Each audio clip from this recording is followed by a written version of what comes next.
TS99కి స్వాగతం. ప్రసిద్ధి పుణ్యక్షేత్రమైన ఏడుపాయల వనదుర్గామాత దేవాలయానికి మౌని మాఘ అమావాస్య పురస్కరించుకొని బుధవారం భక్తులు పోటెత్తారు. వేకువజాము నుండి భక్తులు వివిధ ప్రాంతాల నుండి పెద్ద ఎత్తున తరలివచ్చి పుణ్యస్నానాలు చేశారు. అమ్మవారిని దర్శించుకుని అమ్మవారికి ఓడి బియ్యం పోశారు. ఆలయ సన్నిధులు ప్రవహిస్తున్న మంజీరాలో ఈ రోజున స్నానాలు ఆచరిస్తే మంచిదని భక్తులు విశ్వాసం. ఈ సందర్భంగా ఇక్కడికి ఉమ్మడి జిల్లా నిజామాబాద్, కరీంనగర్, హైదరాబాద్, కర్ణాటక భక్తులు అధిక సంఖ్యలో వస్తున్నారు. భక్తులకు ఎలాంటి ఇబ్బందులు రాకుండా ఆలయ యువ చంద్రశేఖర్ ఏర్పాట్లు చేశారు. రద్దీకి అనుగుణంగా ఆర్టీసీ ప్రత్యేకంగా బస్సులు వేశారు.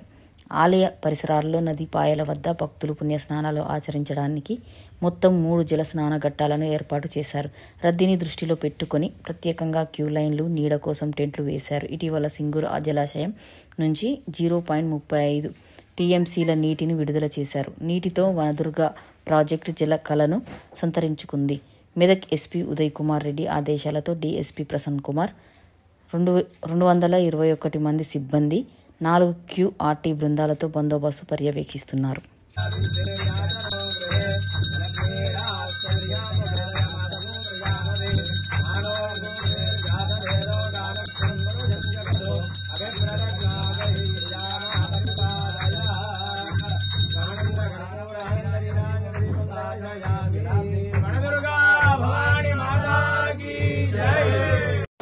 శ్రీ ఏడుపాయల వనదుర్గ భవాని దేవస్థానం నందు ఈరోజు మాఘ అమావాస్యను పురస్కరించుకొని భక్తులకు పుణ్యస్నానాల నిమిత్తం ఇచ్చేసిన సందర్భంగా వారికి దేవస్థానం నుంచి అన్ని సౌకర్యాలు కల్పించడం జరిగింది. ముఖ్యంగా భక్తులకు నీటి సౌకర్యం గురించి సింగూరు ప్రాజెక్టు ఇరిగేషన్ డిపార్ట్మెంట్కు లెటర్ రాసి ఆ నుంచి 3 TMCల నీళ్లు 0.3 TMCల నీరు విడుదల చేయించడం జరిగింది. దాంతో భక్తులందరూ కూడా ఇబ్బంది లేకుండా స్నానాలు ఆచరిస్తుంటూ ఈ 3 ప్రదేశాలలో మనకు షవర్స్ కూడా ఏర్పాటు చేయడం జరిగింది. దేవస్థానం వద్ద మరియు ప్రాజెక్టు మన ఆనకట్ట మీద మరియు ఇక్కడ ఘాటు వద్ద కూడా 3 ప్రదేశాల్లో షవర్స్ ఏర్పాటు చేయడం జరిగింది. భక్తులకు క్యూ లైన్లలో ఇబ్బందులు లేకుండా అన్నీ కూడా ఏర్పాటు చేయడం జరిగింది. క్యూ లైన్లలో కూడా తాగునీరు ఏర్పాటు చేయడం జరిగింది.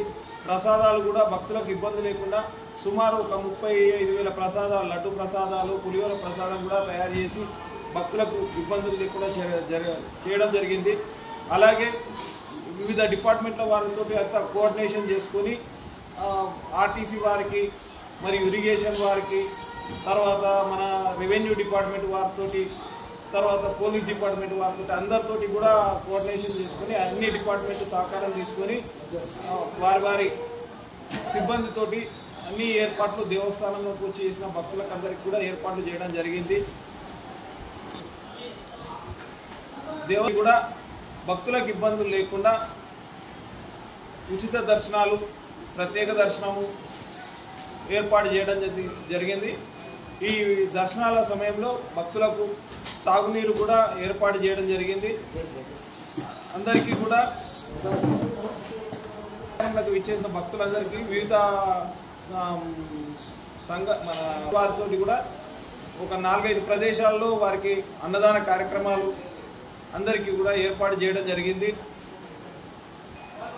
ఈరోజు ఈ మాఘ అమావాస్యను పురస్కరించుకొని సుమారు ఒక 80,000 నుంచి 1,00,000 వరకు భక్తులు విచ్చేసిందని మేము భావిస్తున్నాము. ఇప్పటి వరకు కూడా ఎలాంటి ఇబ్బందులు లేకుండా సజావుగా అన్ని శాఖల సమన్వయం చేసుకుని సజావుగా నిర్వహించడం జరిగింది.